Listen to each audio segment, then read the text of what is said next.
I told myself that I would never cosplay. And then, this happened.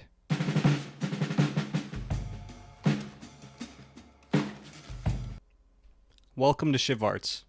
If you're anything like me, you've probably had a creative block before. Whether it's 3D printing, writing, modeling, whatever. You hit a wall, and sometimes there's nothing that can be done to break you out of that cycle. So what do? You start looking for inspiration elsewhere. So in my previous video, I talked about how I scroll through different apps, like Facebook, Mercari, Etsy, eBay, because I'm a collector, and sometimes you find some really good deals. And inspiration. It all started with this Robin suit that I randomly found on Mercari. It didn't have a mask or a symbol, but I had a 3D printer, so I knew that I could make it whole. The R symbol was a little tricky, and it didn't fit initially. My girlfriend dressed up as Starfire. I actually ended up making her collar with foam, and I added an LED to the middle to make it light up. Luckily, both of our costumes were ready for Halloween that year. We hit the streets, and then boom, the R falls off mid-walk. Panic. She had the great idea of putting on lash glue, and that saved the night. I think it was pretty cool because canonically Robin has a removable batarang in the shape of an R on his chest. But that was the night. It changed everything. Cosplay was actually kind of fun. So I had done one of my favorite heroes ever, Robin. And then I decided, hey, my hands are free, and I attempted to make the HEV suit. I started with the helmet, it turned out okay, and then I made the chest plate, which also turned out just okay. That creative block really kicked in, and I ended up selling the work-in-progress suit. Luckily, it did find a home, and when I think about it, 3D printing really does bridge the gap, and it allows you to make things that you couldn't make with your hands.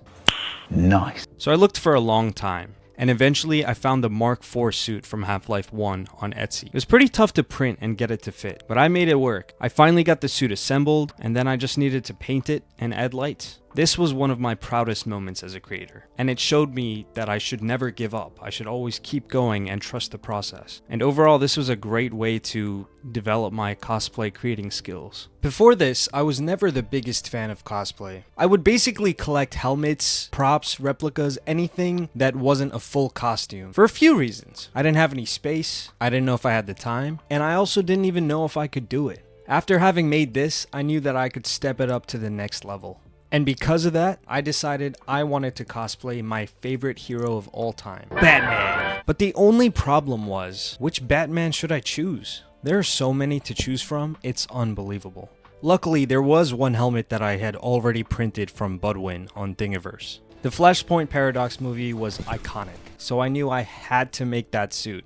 I feel like I hadn't seen anyone, or barely anyone, make the Flashpoint Paradox Batman suit, so it was a no-brainer. The only issue was, Thomas Wayne's suit is hard to find, and all the ones that I saw, like on AliExpress or, those cheap websites, they were really expensive for what you would get. So I decided, you know what, let me go from scratch. So I went on Etsy and I found a couple of listings of suits that I liked. I even 3D printed this one until I realized that it was for women. Yeah, unfortunately I couldn't get a refund on that, so I decided to use what I could, and I bashed the two together. The male chest piece, the women's abs, shoulder pieces, etc. It actually ended up looking really good. Then I got a bunch of elastic and non-elastic straps for the legs and the back, and then I super glued everything together to make sure they fit really well, and I had to make sure I was able to move. I bought a bunch more stuff on Amazon, like the neck piece, the boots, shin guards, some amount of painting later. The suit was done, and it was ready for Comic-Con. My girlfriend went as Poison Ivy,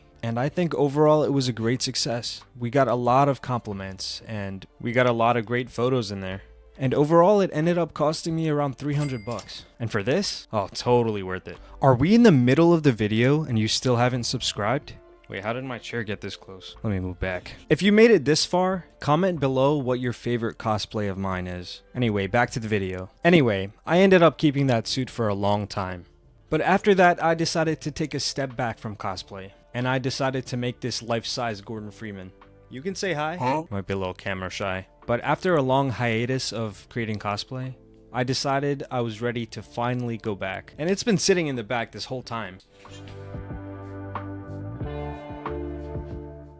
That's right, I came back to the HEV suit.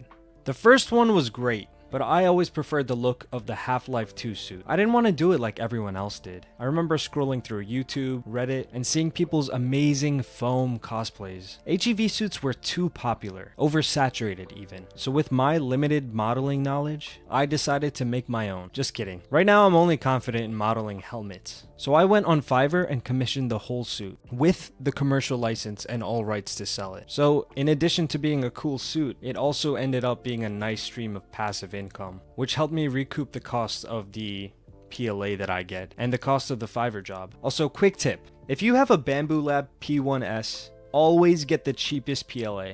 I know a lot of you makers out there are gonna cringe at that, but I've had a 99% success rate, at least with using them on my Bamboo Lab printer. And I also don't have an AMS, so it works perfectly fine. I wanted my suit to be unique, so I spent quite a while brainstorming which one to do. There's a lot of variations of Half-Life HEV suits, but in reality, the answer was staring at me the whole time. No, not him. I actually decided to design this suit from the 1:6 scale Gordon Freeman by Mondo Tees. It looks so sick, and I wanted to bring it into the real world, obviously with a few artistic differences. And if you're wondering why I'm going so hard on this HEV suit, well, let's just say I have a theory, and it drops in the next video. So this is where I am now. I 3D printed the whole chest piece, and even added magnets to it. So yeah, cosplay was something that I never planned to do. I'm just a guy who likes helmets, and replicas, and props. But somewhere along the line, I became the suit.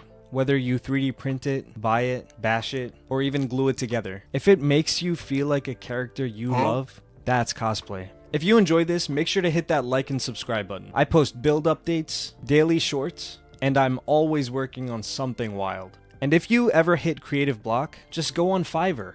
See ya.